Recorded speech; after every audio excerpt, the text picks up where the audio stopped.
Oke, hari ini kita akan bahas tentang proses turunan implisit.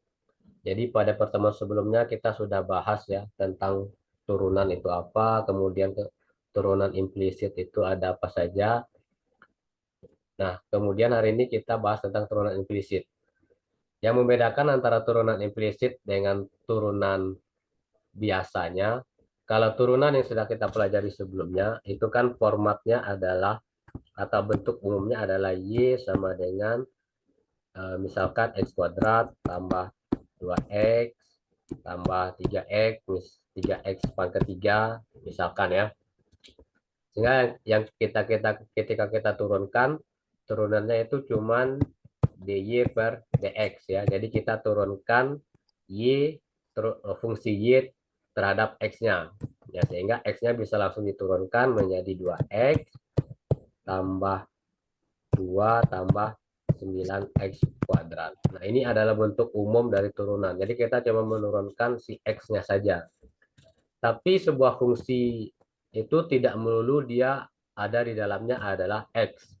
Nah, misalkan fungsi ini ya. Nah, fungsi y ini, dia terdiri dari 2x tambah 5 tambah 3y kuadrat. Nah, sehingga fungsi implisit ini untuk menyelesaikan jika dalam suatu fungsi itu variabelnya tidak cuma ada x, tapi bisa juga ada variabel lain. Misalkan di sini adalah si y kuadratnya.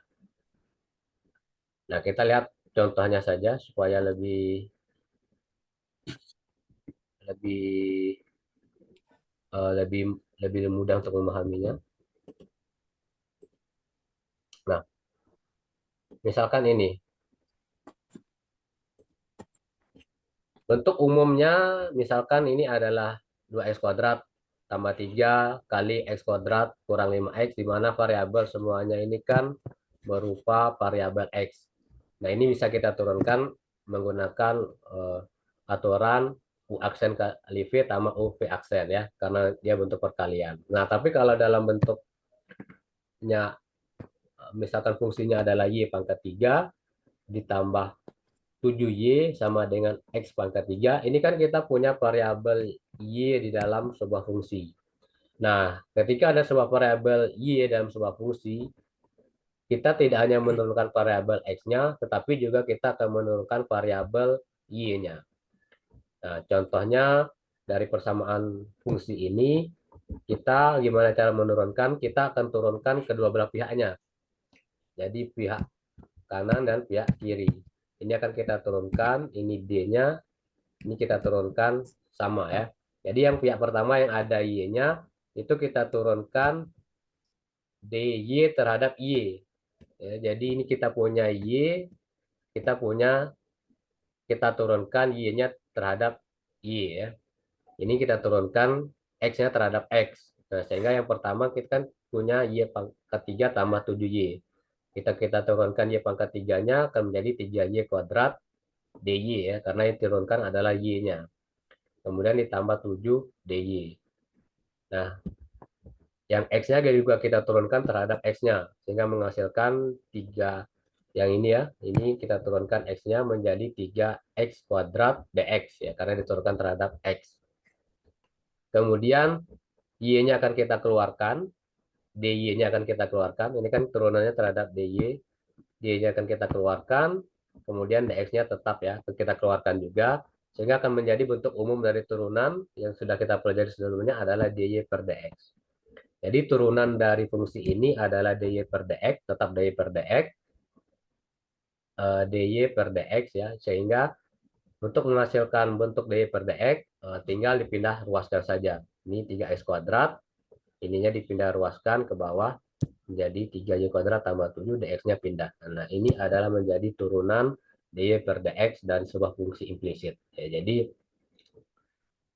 tidak terlalu susah, cuman kita tinggal memberi notif, pada akhirnya kita akan mencari bentuk DY per DX-nya. Gitu ya. Nah, kita lihat contoh lain. Nah, misalkan kita punya fungsi 5Y kurang 3Y sama dengan X pangkat 3 dikurang 1.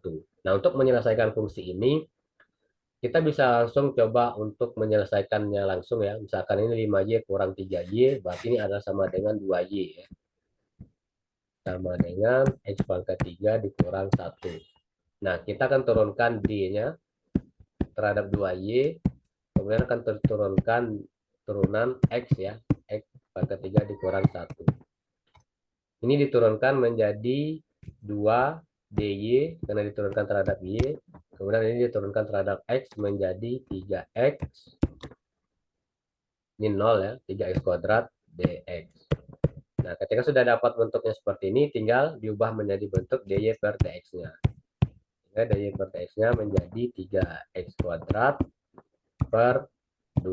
Nah, ini adalah bentuk turunannya. Kemana Y-nya? Y-nya hilang karena dia tidak ada pangkatnya di atas.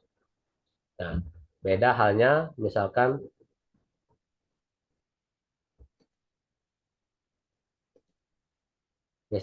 dia ini adalah 5Y kuadrat. Maka ini akan tetap kita selesaikan. Kita tidak bisa menambahkannya. Maka turunannya menjadi D dari 5Y kuadrat dikurang 3Y sama dengan turunan dari X pangkat 3 dikurang 1. Nah, kalau kondisi seperti ini pasti masih menyisakan Y-nya. Karena Y-nya tidak hilang, tidak habis gitu. Kita akan turunkan yang pertama menjadi 10Y DY. Kemudian kita turunkan yang keduanya menjadi 3 DY. Yang sebelahnya juga kita turunkan menjadi 3X kuadrat DX. Nah, ini kan masih ada Y-nya. Kita keluarkan DY-nya menjadi 10Y kurang 3. Ininya tetap 3X kuadrat DX. Kemudian kita pindah ruaskan bentuk umumnya menjadi DY per DX. Sehingga terus bentuk fungsinya menjadi 3X kuadrat per 10 Y dikurang 3. Nah, masih ada Y-nya. Karena Y-nya pangkat 2. Kalau Y-nya pangkat 1, sama-sama pangkat 1, maka Y-nya akan hilang. Akan kembali ke bentuk normal, variabelnya cuma X.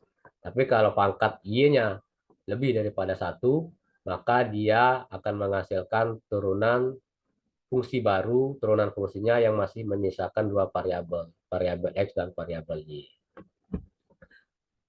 Jadi gitu ya untuk turunan implisit. Jadi tidak terlalu susah. Ini hanyalah pengkayaan dari materi dan aturan rantai turunan. Oke, ada pertanyaan sampai di sini? Saya kira cukup ya, cukup jelas dan cukup singkat untuk materi sisa. Nah, silakan dipelajari nantinya sehingga di pertemuan berikutnya kita tinggal melakukan UTS. Nah, kemarin juga saya kasih tugas, harapannya itu dipelajari ulang gitu ya. Dipelajari ulang materi-materinya sehingga ketika UTS nanti nggak terlalu susah lagi karena sudah latihan kemarin menyelesaikan soalnya. Oke, kalau tidak ada pertanyaan, nah kita lanjut ke yang saya bicarakan tadi. Eh, Saya mau cross check tugas yang kalian selesaikan. Coba di share yang nomor satu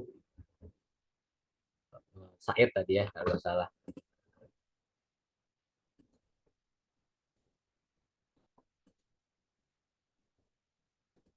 Mana Said?